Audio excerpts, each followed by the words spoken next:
Hello. So I just did the math, and if nobody drops, we've got something like 7 rounds. If there were one more player, we'd have one more round, but 7 rounds here, and the top 8 is going to be all X and 1 or better. So there'll be one undefeated and 7 X and 1s. So that is the top 8 there. If people drop after one loss, like a lot of people drop, it could change, but generally the people doing well won't drop, and even a few people doing well dropping or with one loss won't change these numbers too much. So every loss is going to hurt quite a bit. Keep this. Double Traveler's Amulet really opens the doors to play any colors you need. And we've already got, a good base here. And we've got the lifelink plus the Sunmare. Things are really looking up for us. One danger of recording an event like this is making mistakes. So I'll try to be very careful, because you'd probably rather see me do things right than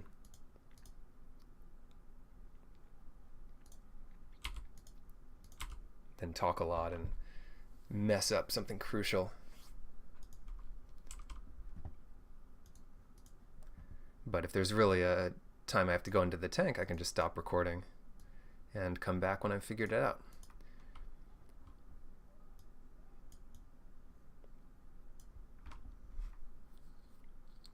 All right, land. Doesn't really matter that we miss land there. We'll just get black here.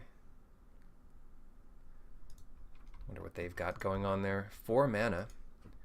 It could be the flyer. This thing discards a card and hits in that way.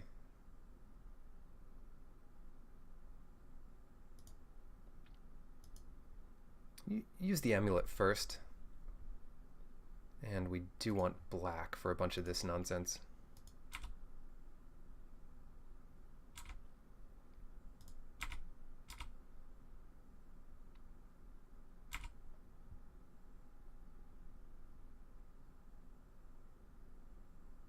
Taking it to 16? Wait.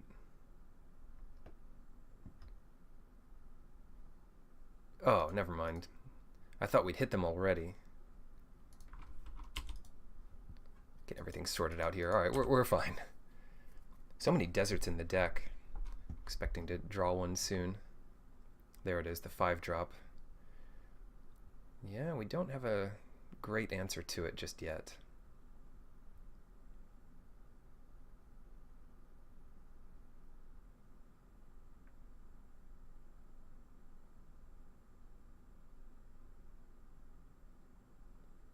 Double red goes a long way.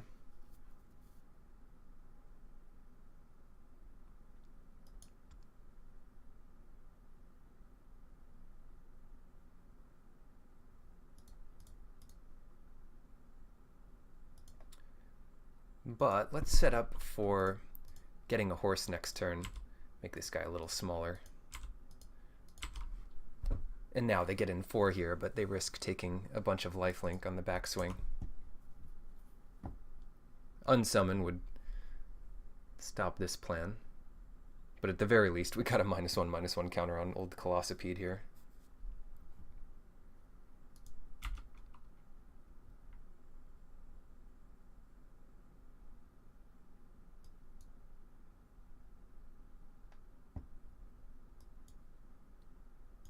You really want to draw your deserts early, so you can choose when to play them. Now, if we top deck a desert, it comes in tapped.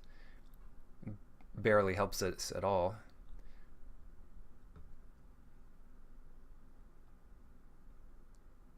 Neko Yanagi.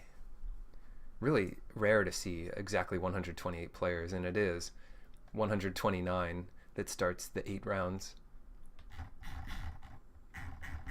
So small tournament here. Kind of a neat little tournament. Okay, Cartouche. It's not even that bad of a sign for us. Assuming we can gain some life this next turn. Or draw red, or any land. Oh, that's bad. That really is bad.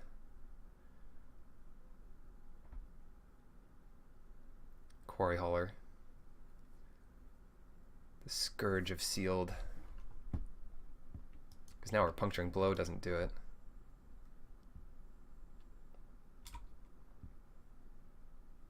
Perfect draw. Well, it would have been perfect. Now it's just pretty good. But it is pretty good. Start getting some horses. And it will see life you've gained before you play the Sunmare. Just checks the whole turn. Just don't gain life on your end step after the trigger.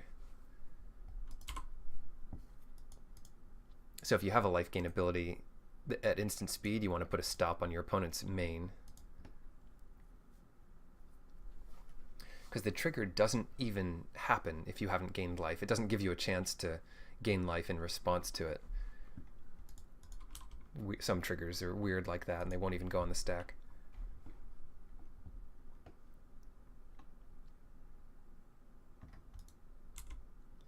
The way that it would get around that, something to talk about here, is if it said, you know, put a number of horses equal to the life you've gained each turn, then it would check 0 and put in 0. But then in response to that trigger, you could gain life, and it would become 1. A few things work that way. So we are at 11. And if we can keep gaining life, that'd be great. Puncturing Blow.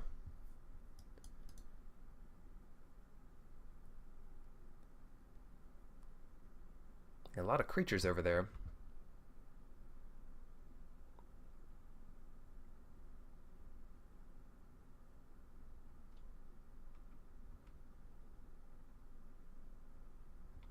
A lot of creatures to contend with.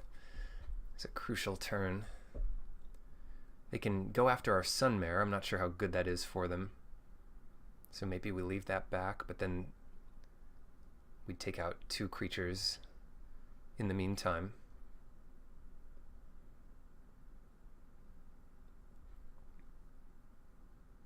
We could play a Scrounger. We're not taking infinite damage next turn, so we might be okay here. Gaining a bunch of life, getting in something like 10 damage,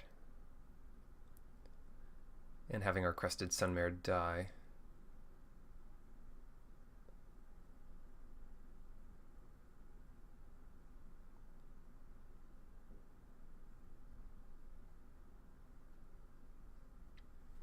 So I'm thinking Puncturing Blow the Hauler. They triple block Crested Sunmare and take 8. They're left with Colossipede and Proven Combatant, which they could use to chump in the next few turns. It's a weird one. Maybe we go for a big turn next turn.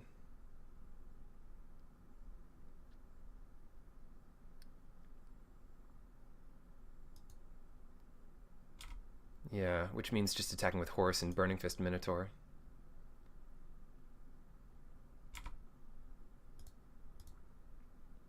Stuff they can chump, but not much more than that.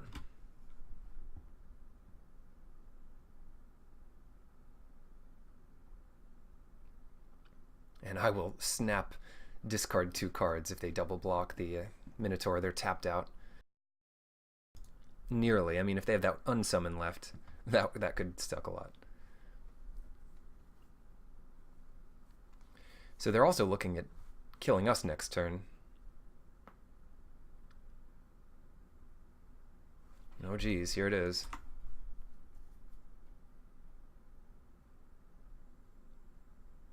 They are all coming in. This is no joke. So how does this work? Oh gosh, the Naga Vitalist is so spooky here. Have to be careful. 7, so we could try to kill 3 things here by discarding 2 cards. Or we could be content with the trade on a hauler and let them act first. Gain some life, put them at 10, kill their biggest guy, play out Scrounger of Souls. And we still get the Crested Sunmare.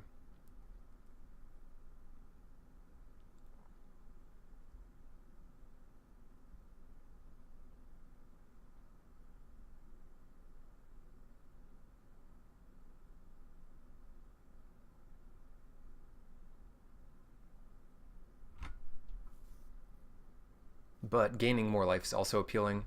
It just loses so hard if they have some kind of trick. Blue or green trick.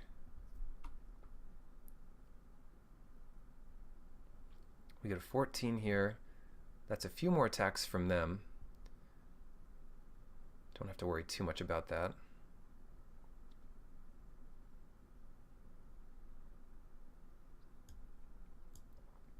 Or we could pump once here and play like Kenra Scrapper.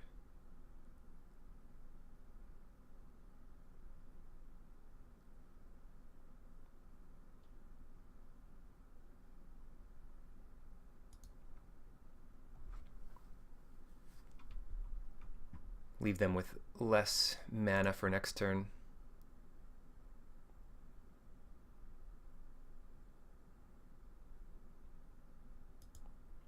That's got to be worth it.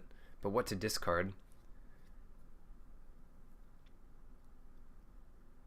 Maybe discard Mountain in that case. Unless we're going to Puncturing Blow right after, which doesn't seem as good.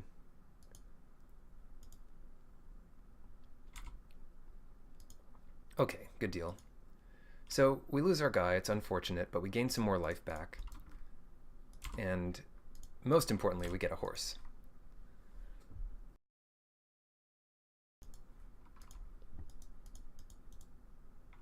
A lot of pressure for them. Doesn't really change the clock with Colossipede. They kill us in 3 turns with it. But they've got to put together a lot of powerful chump blockers to stop us.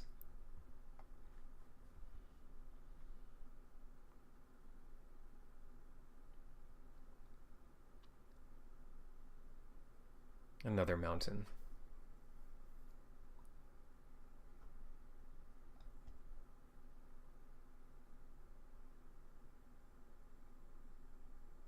They've got 6 mana up, blue and green stuff.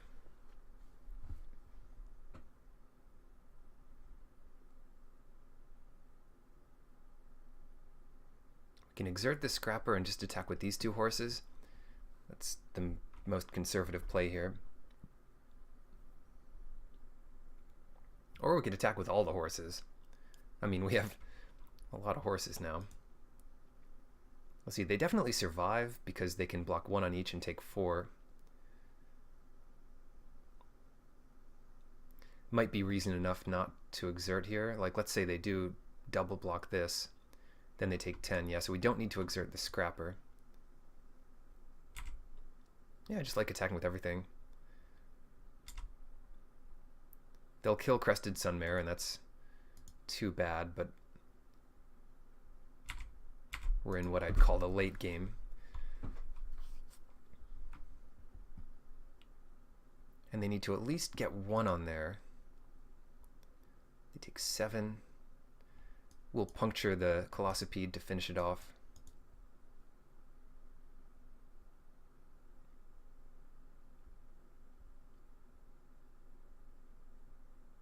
And hopefully our Colossipedes can finish things up here.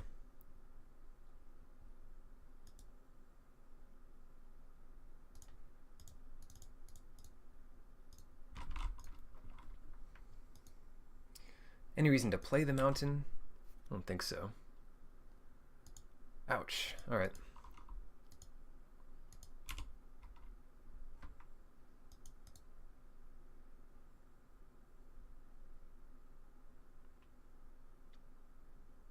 Do we lose now? No, because we have 4 lethal attackers, if you look at it that way. They cannot block enough because of Menace. We didn't even need to exert. We could play the Oasis and ping them. Game 1. Flying's kind of annoying, but they don't have too much of it. Gift is actually a pretty good card with, what is it? The Crested Sunmare.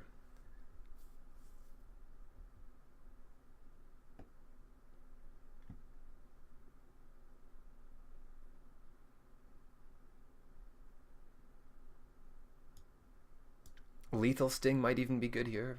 Put that counter on a wall or something.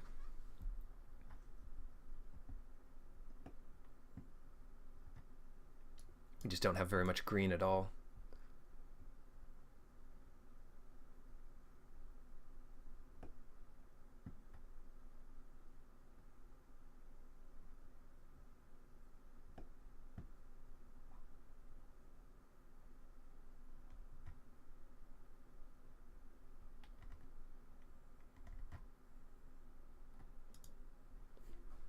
Yeah, not enough flyers there to warrant Stinging Shot, I think.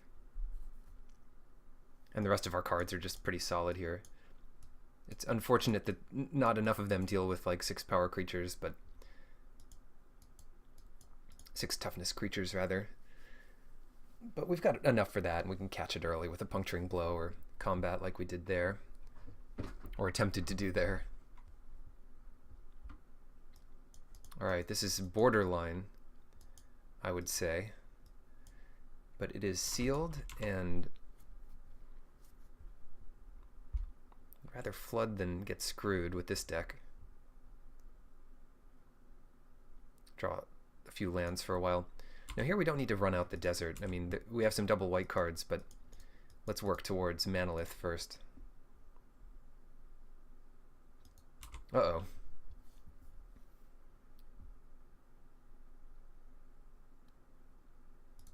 Definitely a resilient one.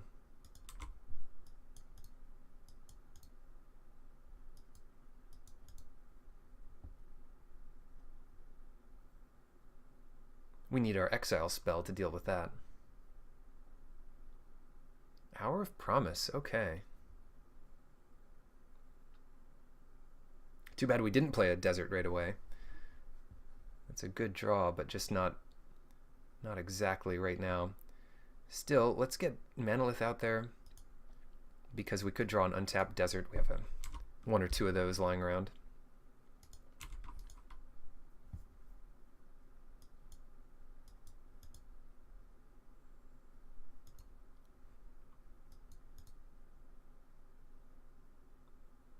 No value from the hauler this time.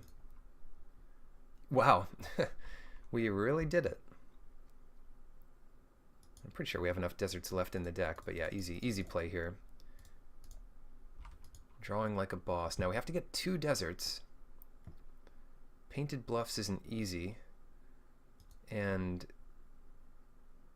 kind of want more white if we had any. We could get Desert of the Indomitable to sack to Haship Oasis. Which one would we rather draw later? I guess it doesn't matter too much. Yeah, let's get Desert of the Glorified so we can cycle this more easily.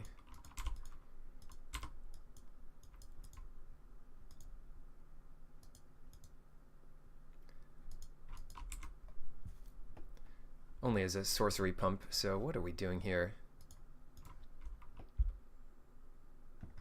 Because it's power, that becomes like an 8 power thing.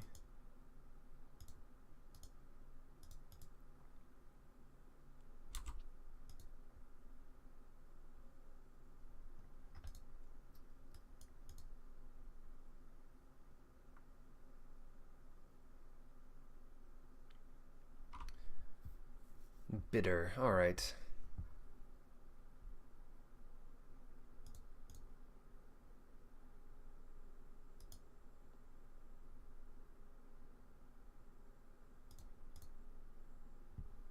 Search up a white.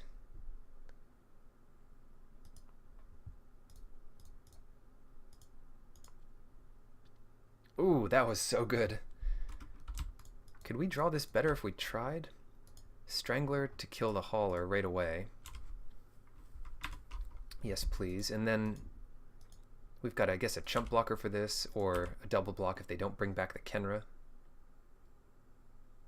It doesn't give it trample, that's a plus.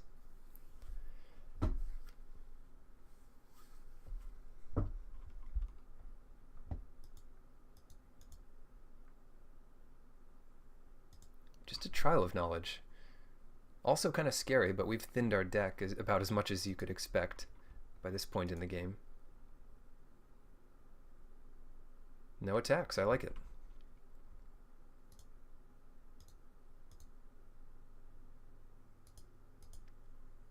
Give this the old cycle. And plenty to discard to our Minotaur. We might want to play one land here to keep Sandblast in good form. But even that doesn't look great. We've got 8 land out there.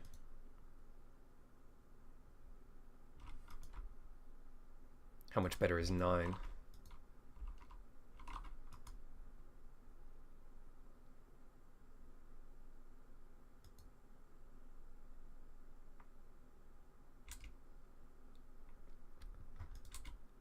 Also, maybe we want to Sandblast this thing right away.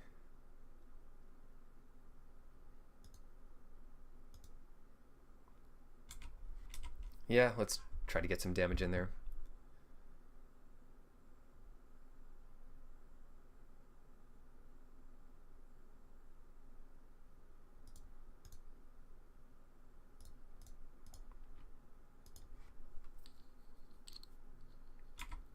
Cool.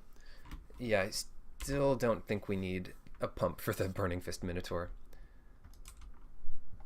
It just doesn't make sense unless they have a haste creature with more than 2 toughness that doesn't already make this not able to block. So more cards in hand to discard. A bunch of super kindled furies for our Minotaur. Alright, where's the life gain when you need it?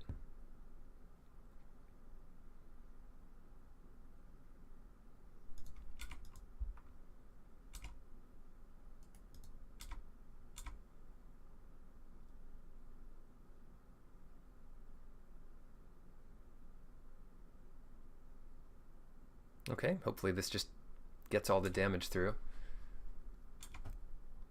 Trades off there. Now, what could we be worried about? Like an Hour of Devastation or something to steal our creature? They've got a lot of cards in hand, and seemingly just playing out Aerial Guide isn't great for them. But at the same time, we want to finish this.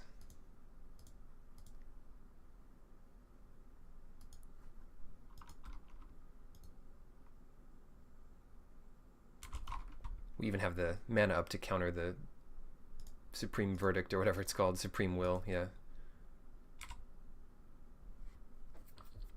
And that makes sense. They're looking for something specific. Hopefully it's not too good. Bringing back the Kenra. If that's their best play, feeling pretty good about this game, because what we can do is hash up Oasis to pump the Strangler, and that's lethal. I mean, it's a lethal attack that they have to block unfavorably. And that's totally fine, yeah.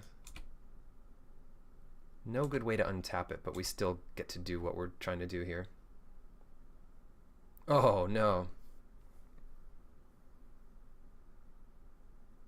Angel also pretty good.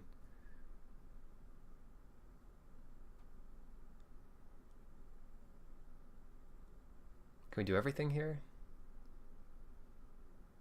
1, 2, 3. We can just about do everything.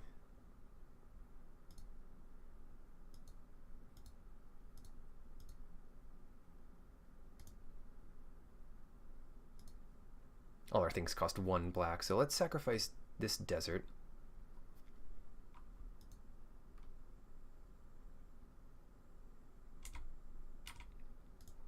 Go ahead and attack. And if they block, that's great. We don't have to waste Angel of Sanctions, and if they don't, well, that's good too. But we sacked a land there, so we should play a land in case we want to do Hash-Up Oasis and Angel of Sanctions next turn. It's looking good. We've got a lethal board. Ominous Sphinx. And it is still lethal even if they cycle one thing.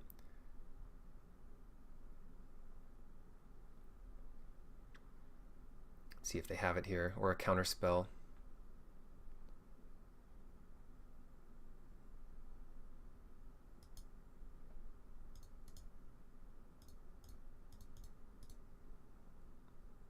How many mythics can you beat? Hopefully not this many. Alright, match one. So the key to this format, I really believe, is being comfortable with mana bases that just stretch your imagination.